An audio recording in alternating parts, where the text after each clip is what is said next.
உங்க வீட்ல நீங்க வேலைக்காரி வச்சிருக்கீங்க தானே? வேலைக்காரி இருக்கிறார்கள். அதான் நான் கேட்டேன். எங்க ஒரு பக்கம் வச்சிருக்கிறதுனா வேற. ஓ, உங்க வீட்ல வேலைக்காரி இருக்கிறார்களா? இருக்கிறார்கள். மாதம் எவ்வளவு சம்பளம் தரீங்க? மாசமானா 12,000. என்னது? ஒரு மாசம் ஆனா 12,000. மாதம் எவ்வளவு சம்பளம் தரீங்க? மாதம் 12,000. ஒரு வருஷத்துக்கு எவ்வளவு சம்பளம் தரீங்க? 12 × 12 299. நீ டீக்கடை பாக்கி வச்சதெல்லாம் இங்க சொல்லிக்கிட்டு இருக்காத. 147. 1,40,40 அந்த இது பணம் கொடுக்குறேன்.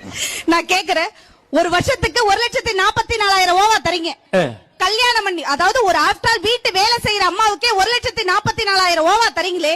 கல்யாணம் பண்ணி வந்தவனே வீட்டுக்காரியா, சமையல்காரியா, ஆத்துக்காரியா, புள்ள பெத்து போற மிஷினா, இத்தனை வேலை செய்யறமே மாசம் இவ்வளவு